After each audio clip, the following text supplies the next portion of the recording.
สบายดีมัดสุขุสุขคนเนาะมื้อนี้ก็ว่าสิออกไปใส่หนองไต้พี่น้องหนองไต้หนองกลางเพิ่นว่าลมเมาะโพดออกบ้านเพิ่นว่าลมโพดแล้วเพิ่นบ่อยากไปแต่ว่ามื้อนี้ความจริงแล้วเขาซ่อนหลายเดี๋ยวจะออกไปกินง่ายป่าเด็กส้มสีบัวผู้เอาไม้ก้นออกไปกินข้าวป่าพี่น้องเพราะว่า ส้มสีบัว มื้อนี้แหละทีมงานไอ้น้องลูกหลานนี่แหละมาเฮ็ดกินนะเฮือนนี่ลาบป่าเนาะลาบปลาตองลาบปลาตองบ้านเฮาปลาตองอันเจ็ดจับมันน่ะพี่น้องเจ็ดตุ้มนะเจ็ดจับขอโทษขออภัยเด้อพี่น้องภาพกันสั้นบ่มีหน่วยกันสั้นนะครับเอาไปว่ามาแล้วเนี่ยมีกันสั้นกองอะไรวันนี้สิกินข้าวอยู่เพื่อนอยู่น้ำเพื่อนบ่แปลกว่าพี่น้องมีหยังกินข้าวน้ำเพื่อนวันนี้ลมหลายแข่งหมดพี่น้องภาพถึงทีมงานเฮาก็จักไปทางใดเนาะจักไปทางใดเฮ็ดกินลาบป่าอยู่เพื่อนนี่ไปเบิ่งเพิ่นพักลาบเบิ่งลาบปลาตองบ้านเฮาปลาตองในมันสิมี7จับแล้วก็9จับพี่น้อง9ตุ้มนะจับไปเบิ่งพักแบบอันเอาหนังออกได้แต่ว่าลาบอันไทยเวียงจันทน์แล้วแม่นลาบป่าแล้วแม่นเอามะเขือใส่เพิ่นเอามะเขือใส่แล้วปิ้งป่าสมมุติว่าปลาดุกเพิ่นปิ้งสำลาแล้วมามกมะเขือใส่2หน่วยหรือ3หน่วยพี่น้องอันนี้แหละลาบภาคใต้ครับภาคกลางภาคตะแคกเนาะภาคตะแคกภาคใต้เฮาแล้วแม่นลาบเลยลาบเดี่ยวเลยบ่ได้ใส่มะเขือลาบตะป่าสดๆเลยล่ะพี่น้องเอาหัวปลาเฮ็ดน้ำต้มแล้วก็เอาออกมาแล้วเฮาก็ตีน้ำให้มันเย็นแล้วเฮาก็ก้อยเอาลงเห็นลงแห้งก็บ่ได้ตายลิงน้ำได้เพราะว่ามันลาบตายลิงน้ำแล้วมันก็คนบ่ขึ้นนั่นแหละพี่น้องคนบ่ขึ้นเด้อันนี้แหละต้มน้ำสดนั้นกินแล้วกินอยู่โต๊ะนี่แหละพี่น้อง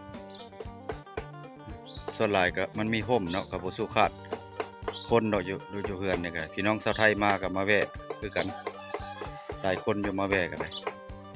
นางป่านี่เฮ็ดน้ำต้มอันนี้นางปลาตองเปิดมโนพจน์แล้วอันนี้ยังเริ่มสิพดจังนั้นก็เอานางปลาตองใส่เนาะลมก็ลมกระดักกระดอหนาวเมื่อคืนนี่ก็หนาวแห้งขนาดคืนนี่กินข้าวเที่ยงน้ำกันเนาะพี่น้องเฮาเนาะกินข้าวง่ายน้ำกันส่วนว่าแปลงก็สิหมดแล้วนี่พักก็ได้ลงไม้ก็สิหมดแล้วมันน้ำมันอันนั้นจะขาดแล้วบ่ได้ไปทางใดก็สิถ่ายกินข้าวพาข้าวสามัคคีให้พี่ให้น้องเห็นเนาะทางภาคถึงเนาะพี่น้องทีมงานที่ว่าขอขอบใจขอบบุญขอบคุณเนาะที่ว่าเข้ามาเบิ่งส้มกิฟเนาะเอาแปลงสร้างรายได้แล้วยังแต่รอรับพินเนาะพี่น้องเนาะเพราะว่าเพิ่นส่งอันนั้นมาให้ยืนยันตัวตนเนาะซองก็ได้เนาะซองน้อยๆพี่น้องเนาะภาคถึงมาจุกุสุคน FC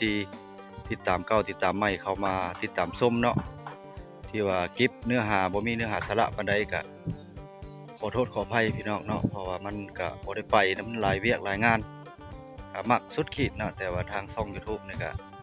สิหยุดก็หยุดบ่ได้แต่ว่าบ้านนี่ก็บ่ได้ลงคลิปปานใดเนาะนี่ก็สิได้ถ่ายคลิปกินข้าวกินน้ำนี่ให้พี่ให้น้องได้เบิ่งเนาะเพราะว่าทุกมุมโลกนี่ก็ทางแขวงหรือต่างประเทศก็พาเข้าเป็นกำลังใจพี่น้องเนาะกินอยู่เดินเฮือนบ่แปลงเลยพี่น้องเบิ่งขั้นตอนการกินข้าวเนาะพี่น้องเฮาเนาะจักหน่อยก็บุญฮอดวัดในพ่อสิโคตรตะบองแล้วก็ได้ถ่ายให้พี่น้องเบิ่งถ่ายทำเนาะซับไปซับมาซ่องค่อยก็บ่ได้ไปหากินเนาะมันก็ค่าเวียกค่างานพี่น้องเนาะบ่ได้เข้าป่าบางจุดก็เข้าป่า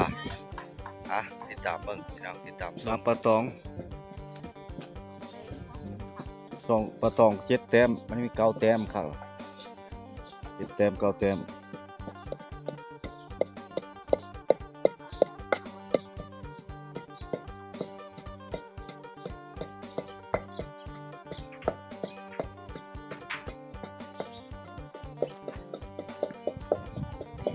ไม่ทราบหัวกว่านี้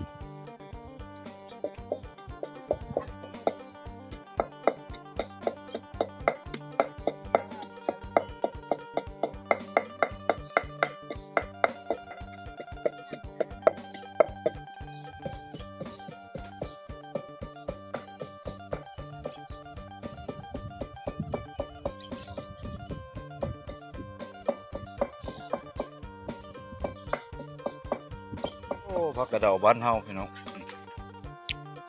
ค่อยสิอ่อนเด้ผักสะเดาบ้านเฮาค่อยสิอ่อนขนาดเนาะมาได้พี่น้องเด้อกินข้าวนำกันเด้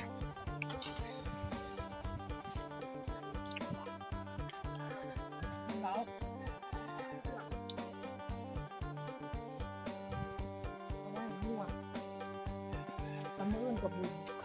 ต่อไป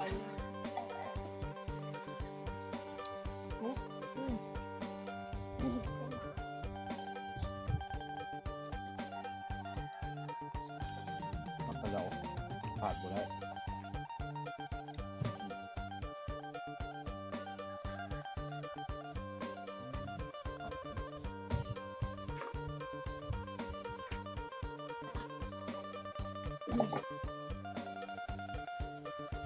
ว่าที่ไปเยี่ยมเนาะ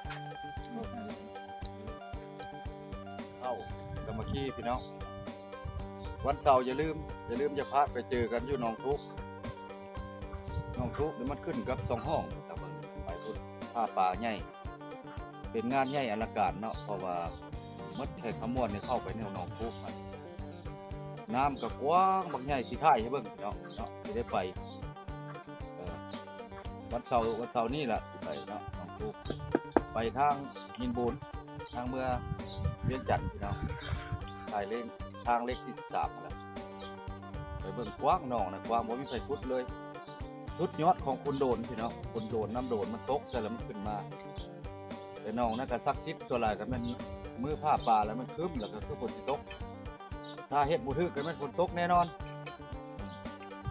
ไปเบิ่งน้ำกันไปลุ้นน้ำกันพี่น้องเนาะแค่นั้นล่ะคลิปนี้วิดีโอนี้ก็พักไว้เพียงซ้ำนี้พี่น้องกินข้าวอยู่ในทานนี่แหละพบกันคลิปหน้าเด้อพี่น้องเด้อ